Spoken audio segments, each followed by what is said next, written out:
Ibihe byiza kuri wowe kandi subscribe kuri channel ya YouTube nitwa Lion Rwanda. Reka rero ubu twatangiye kujya tubagezaho ukuri ku byamamare biri hano hanze muri Kigali byihishe bifite ibintu baba bashaka kugira ngo bavuge ku bandi, ariko ugasanga bo ntago bakeneye kumenyekana. Niyo mpamvu rero twasuye umugabo witwa Kasuku mu ibanga rikomeye, twamumenyeho byinshi, reka tubibagezeho tanu kwa tanu. Twatangiye rero. Kasuku Jesse Kiza rero akaba ari umugabo mugufi cyane mu Rwanda, upima metero na santimetero 14 nk'uko byagaragajwe mu bizamini yafashwe mu bitaro bya CHIK. Reka rero akaba apima ibiro 98, akaba buri biro biri ngagira ibiri 100. Ibyo bikaba biterwa n'inyama n'amaraso n'amagufwa atunze n'imitsi ikomeye cyane, kuko uriya mugabo yanyuze mu bihe bikomeye. Rero reka tureke kujya mu buzima bwe bwite cyane, ahubwo reka tumuganireho tugendeye ku miterere ye, cyane cyane umubiri we ukagaragara inyuma. Twatangiye twabishyize mu bice bitatu. Turavuga ku gice cy'umutwe, tuvuge ku gihimba, tuvuge n'igice cy'amaguru.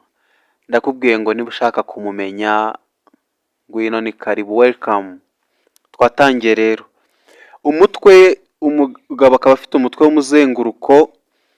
Niba uzi umuntu ukina basket cyangwa ukaba ureba basket ifite umuzenguruko utari mutoya, uriya mugabo akaba afite umutwe ungana n'umuzenguruko wa basket, kuko basket ntibibaho ko umwana muto yayifata gutya, cyangwa umuntu ufite ikiganza gitoya, bisaba umuntu wakamiritse. Uriya mugabo rero akaba afite umutwe ungana gutyo. Ikindi rero, afite umusatsi utereye mu maso, umusatsi utereye mu maso kabisa. Niba uri kumbona neza kuri kamera, umusatsi utereye ahangaha ariko awucongera ahangaha, kuko nta yandi mahitamo. Acongeye inyuma ni ikibazo, yaba nk'ingagi muri make. Niba afite inkomoko y'ingagi ntawamenya. Ikindi cya gatatu twavuga ku mutwe we rero, akaba afite amajigo ahora abyimbye cyane. Icyabimuteraho ni iki? Byatewe no kuba adashobora kurongora, bityo ahora ajunditse amazi twakita amaritiro mu kanwa, bityo bigatuma abyimba ku buryo n'amatwi aburizwamo, kuko umwitegereje neza ubona ko Kasuku nta matwi afite rwose, nta matwi agira. Biterwa nyine no kuba atabasha kurongora kandi agira irari.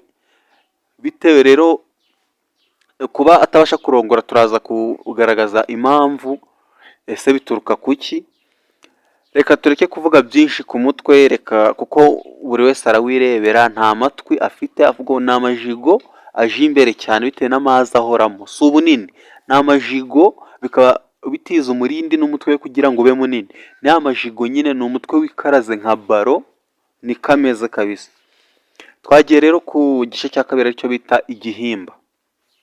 Uriya mugabo afite ijosi rifite umuzenguruko nk'uw'insina nkuru.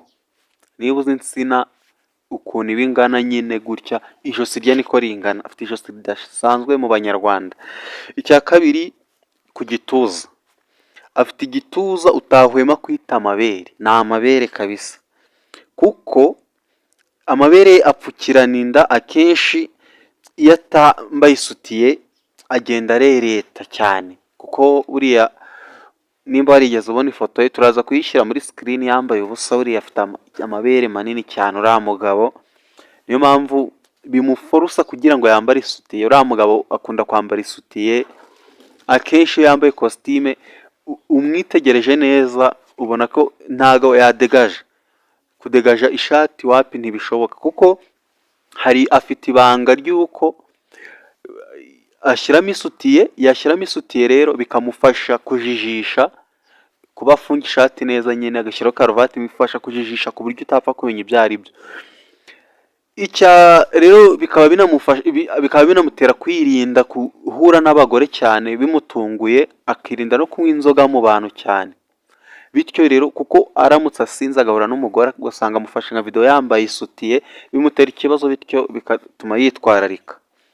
Icya gatatu, ku gihimba rero, afite inda ifite ibicece 4 bingana. Ibicece 4 bingana, ni ukuvuga ngo inda ye irangana hose. Ni umuzenguruko ungana, ifite ibicece 4 bingana. Gusa ibicece 3 byo hejuru bigwa ku gice cye cyo hasi, urumva ko bigenda bimanuka, byamara kuba ku gice cye cyo hasi, ariyo mpamvu nababwiye ngo turaza kugaruka ku mpamvu atabasha kurongora, bikaryama ku myanya ndangagitsina.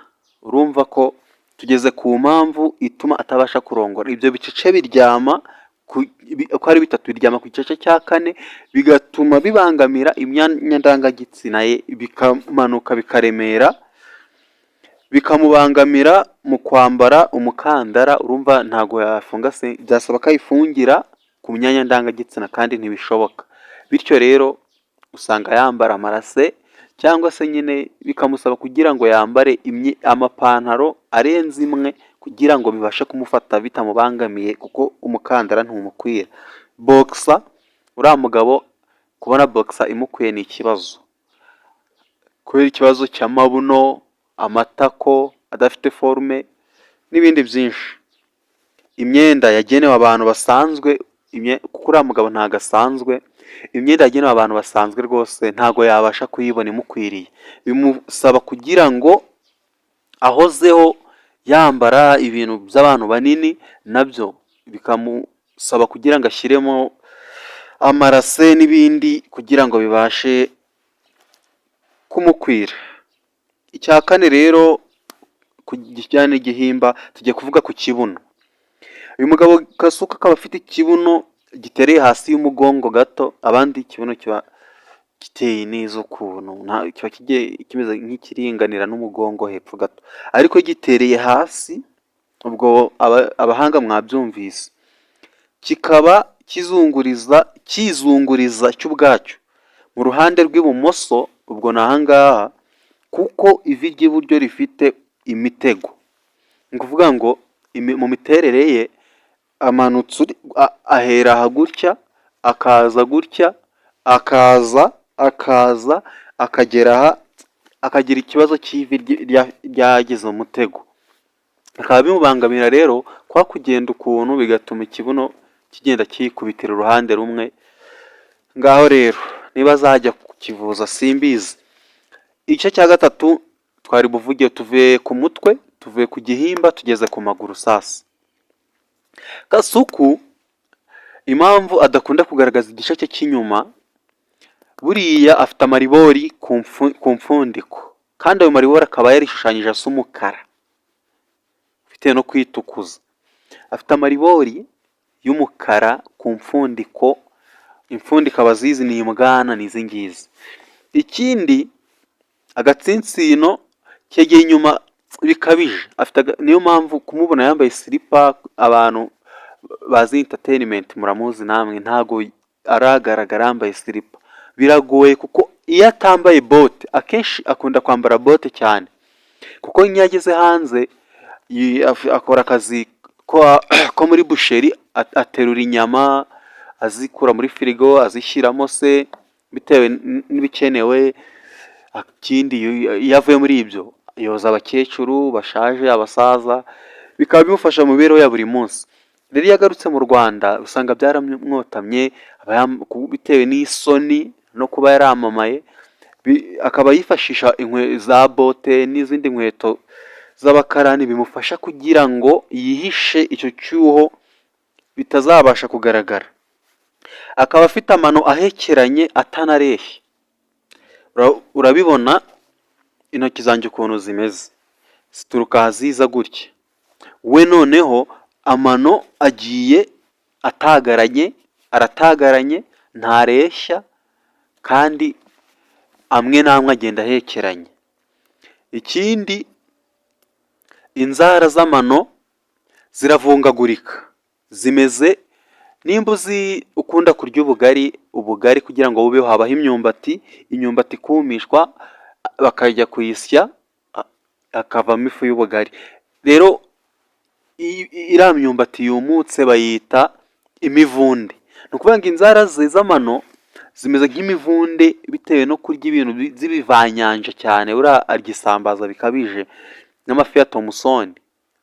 Bamwe y'abantu bamvuye Kayove, bamvuye mu cyaro, ni ukuvuga ngo we inzara ze z'amano, ariyo nayo mpamvu nanone ya kabiri adakunda kugaragara yambaye inkweto zifunguye, nimba ibirenge bye bitagira niba bitananirwa simbizi, afite inzara zimungwa n'ibyo bivanyanja bidateguwe neza, kuko wasanga birya bitanahiye kubwo kwizigama gaze, sinzi niba anayifite. Bityo rero inzara ze zigenda zivungagurika,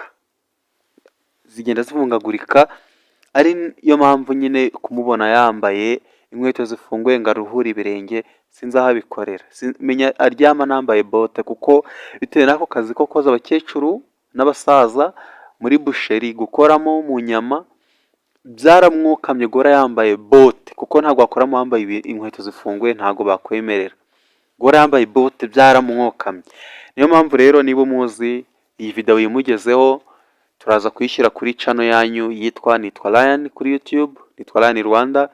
Turasaba gukora subscribe, share, comment, like, ibindi naho ubutaha. Amahoro y'Imana abane namwe, murakoze.